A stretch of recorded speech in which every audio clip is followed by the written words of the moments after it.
علماء کے مابین اس بات میں اختلاف ہے کہ مکہ المکرمہ افضل ہے یا مدینہ الرسول افضل ہے صلی اللہ علیہ وسلم.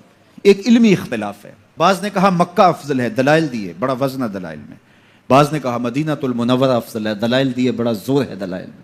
جو مدینہ المنورہ کی عظمت کے قائل ہیں، افضل ہونے کے قائل ہے، وہ مکہ المکرمہ کی عظمت کے منکر نہیں ہیں. جو مکہ المکرمہ کے افضل ہونے کے قائل ہے، وہ مدینہ المنورہ کی عظمت کے منکر نہیں ہیں. یہ علمی اختلاف ہے، دلائل ہے دونوں جانب. بعض نے کہا مکہ شریف افضل، بعض نے کہا مدینہ شریف افضل. شیخ عبد الحق محدث دہلوی نے ایک تیسرا مسلک پیش کیا، وَأَنْتَ حِلٌّ بِهَٰذَا الْبَلَدِ سے روشنی لے کر کے. بعض نے کہا مکہ شریف افضل، بعض نے کہا مدینہ شریف افضل. شیخ فرمانے لگے جب حضور مکے میں تھے تو مکہ افضل تھا، جب مدینے آ گئے تو مدینہ افضل ہو گیا. جدھر جدھر سے وہ گزرتے گئے مجد و شرف بھی پیچھے پیچھے رہا. چند لمحوں کے لیے ٹھہرے تھے تم جس پیڑ کے نیچے، چند لمحوں کے لیے ٹھہرے تھے تم جس پیڑ کے نیچے، سنا ہے آج تک اس پیڑ کا سایہ مہکتا ہے. مکے میں تھے تو مکہ افضل تھا، مدینے میں تھے تو مدینہ افضل تھا. ایک بار وہ جدھر سے گزرے ہیں نصیر، ایک بار وہ جدھر سے گزرے ہیں نصیر، بار بار ادھر سے بہار گزری ہے. تو جو مکے میں تھے تو مکہ افضل تھا، مدینے میں آ گئے تو مدینہ افضل ہے. تو شرف مکان کا نہیں ہوتا، شرف مکین کا ہوتا ہے. حضرت شیخ شہاب الدین سہروردی علیہ رحمہ سے کسی نے کہا کہ میں ایک مسئلہ پوچھنا ہے. آپ نے کہا پوچھئے. کہا کہ اس کائنات میں سب سے افضل جگہ کون سی ہے؟ تو شیخ نے فرمایا بیٹا وہی جگہ جہاں حضور تشریف فرما ہے. تو مرید نے دوسرا سوال کیا، اگر سب سے افضل جگہ وہ ہے تو پھر ہم جنت کی آرزو کیوں کرتے ہیں؟ تو شیخ نے جو جواب دیا سنیے. فرمانے لگے بیٹا جب حضور یہاں ہیں تو یہ جگہ افضل ہے، جب جنت میں ہوں گے تو وہ افضل ہوگی. تو مکے میں ہیں تو مکہ افضل، مدینے میں ہیں تو مدینہ افضل، جنت میں ہیں تو جنت افضل. جدھر جدھر سے گزرتے جائیں گے مجد و شرف بھی پیچھے پیچھے رہے گا.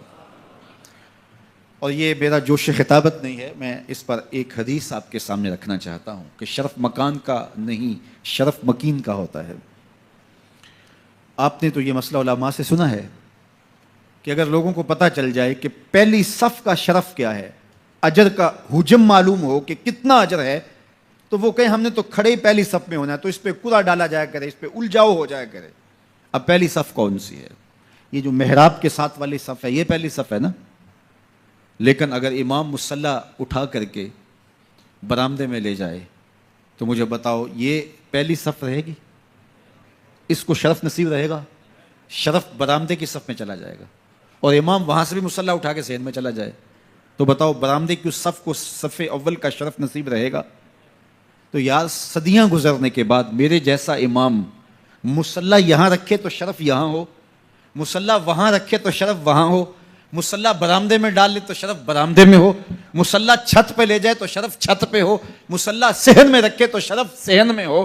یہ تو 14 صدیاں گزرنے کے بعد میرے جیسا شخص مصلی بدل جائے تو شرف پیچھے پیچھے ہو. تو نبیوں کا امام مکے میں ہو تو شرف مکے کو ملے، مدینے میں ہو تو شرف مدینے کو ملے، جنت میں ہو تو شرف جنت کو ملے. جدھر جدھر سے گزرتے جائیں گے مجد و شرف بھی پیچھے پیچھے رہے گا. تو کہا قسم ہے مجھے اس شہر کی، یعنی شہر مکہ کی. اور شہر مکہ کی قسم کیوں کی گئی؟ کہا محبوب اس شہر میں تو جو رہتا ہے، اس شہر کی گلیوں نے تیرے قدم جو چومے ہیں، اس شہر کی ہواؤں نے تیرے سانسوں کی مہک جو سونگھی ہے، تیرے انفاس کی مہک پھیلی ہے شہر کے کوچہ و بازار میں، اس لیے مجھے قسم کے محبوب یہاں تو رہتا ہے. یہاں کعبہ ہے، مقام ابراہیم ہے، چاہے زمزم ہے، عزتوں کے مقام اپنی جگہ پہ معتبر، لیکن محبوب مجھے قسم اس لیے کہ یہاں تو جو رہتا ہے.